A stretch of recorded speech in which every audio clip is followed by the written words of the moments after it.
Hey guys, how you doing? Tom again. Listen, on this video, I wanted to talk about uh, medical issues. Like specifically, if you're thinking about going back to your home country, and I can speak for the United States. I'm not going to really speak for any other country because we have a kind of a unique medical system there. It's different than Canada, different than England, different than whatever Australia. I'm sure.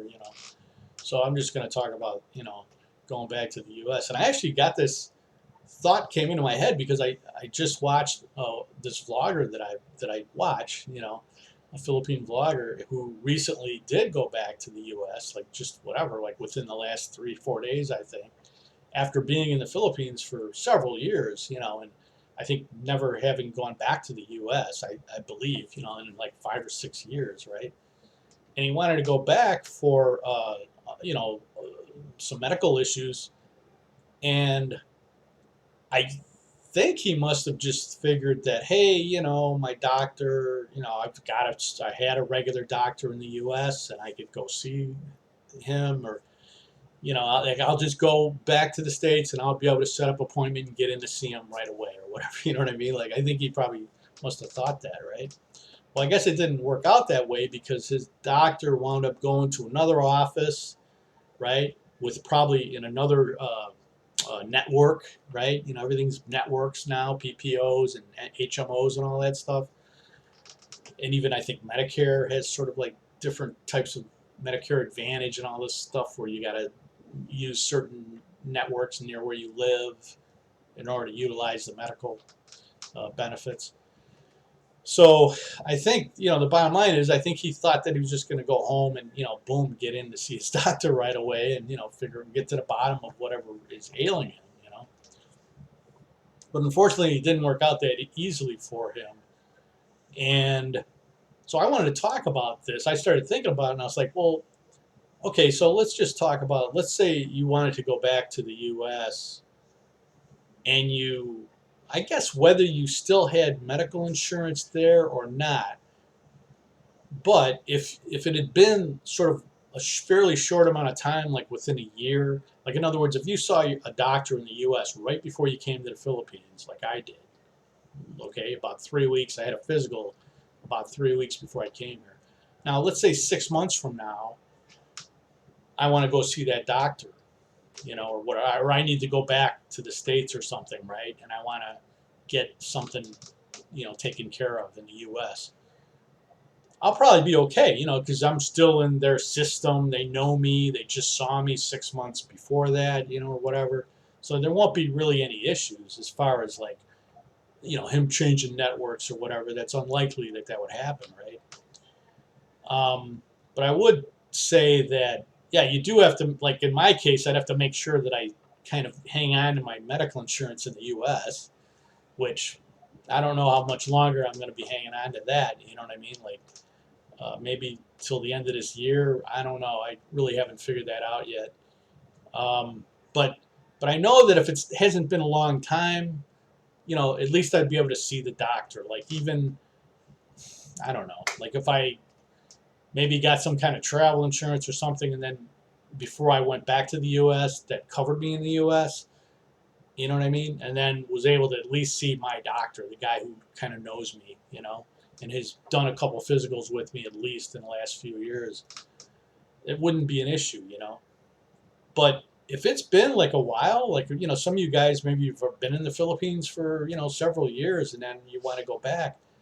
Well, I mean, you might have already thought of this, right? Some of you guys are probably have figured this out, but yeah, you want to set up appointments before you leave the Philippines for the U.S. Like in other words, like I'm talking like 3 months in advance, man, because you may not get in to see your doctor. It might literally take 3 months to get an appointment to see your doctor. That's the bottom line.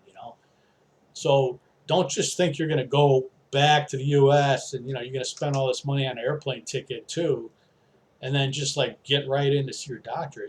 You're going to have to do that. You're going to have to plan that and schedule that at least 3 months before you leave the Philippines. Okay, So that's my advice. You know, not an expert, but I know that much. You know, and I know that much about the medical system in the U.S. where, you know, yeah, I mean, when I was doing physicals, yeah, you know, you're going to do a physical and then you're going to come back in another year, so you don't have to worry about scheduling it. It's automatically going to schedule, right? You know that you know, if you have annual physicals, like which you should have when you're older. I mean, I'm over 60, so it's like, you know, it's a good idea to have an annual physical with blood work and everything else.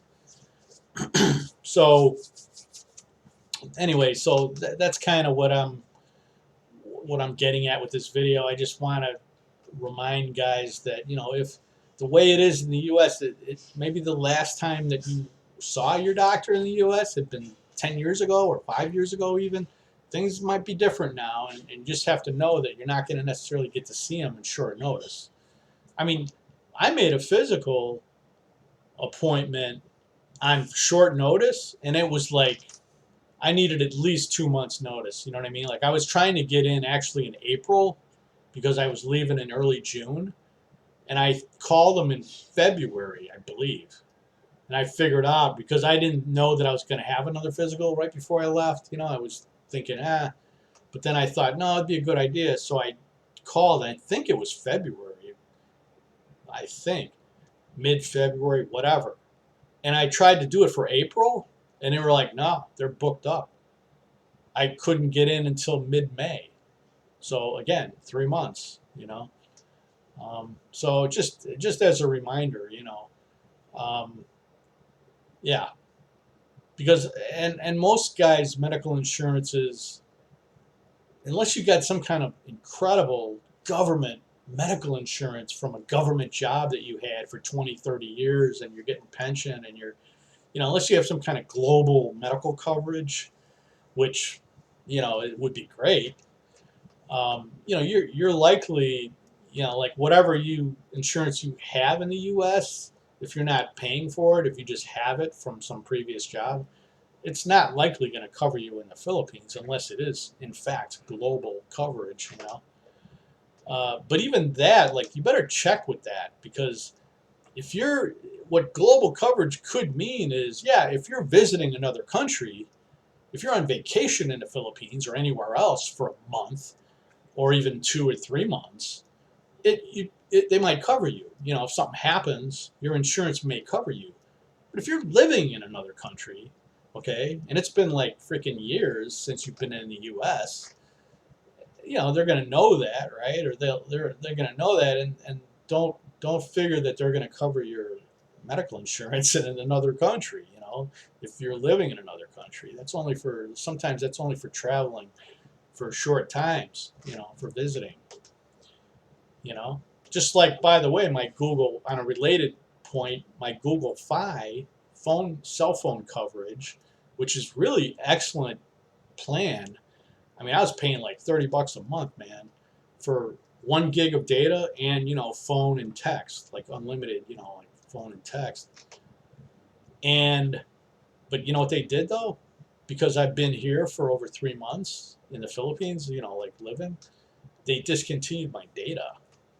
And they sent me an email a month before, and they said they were going to do it, and they did do it right around the time that they said. You know, so luckily I bought like a global data plan. I didn't do the Philippine SIM card thing. I got an electronic SIM from a global company or global data plan, and it does work. I did try it the other day when we went to the mall. It does work. So, but we'll see. You know, the jury's still out on this. You know what I mean? On how good it is or whatever.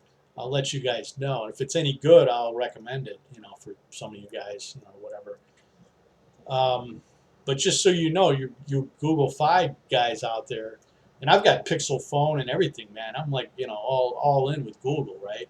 But man, they really, you know, kind of stuck it to me there with the you know, taking my data, you know, after 3 months, you know. But anyway, just so you know, something to be wary of.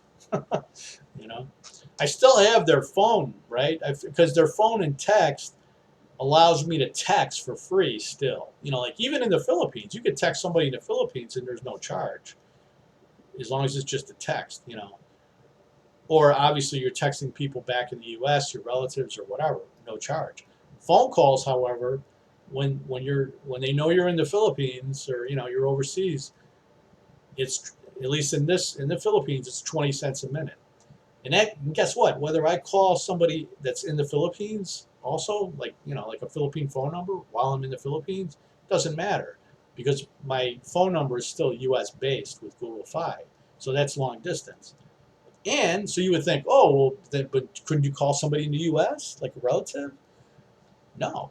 I mean, yeah, you can for 20 cents a minute. It's also 20 cents a minute. So they get you both ways.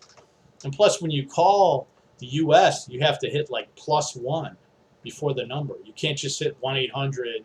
It's got to be +1, like long distance or whatever, you know. Because if you dial the regular number, it won't, without the plus or whatever, +1, it won't go through, you know. So, things to ponder, my friends.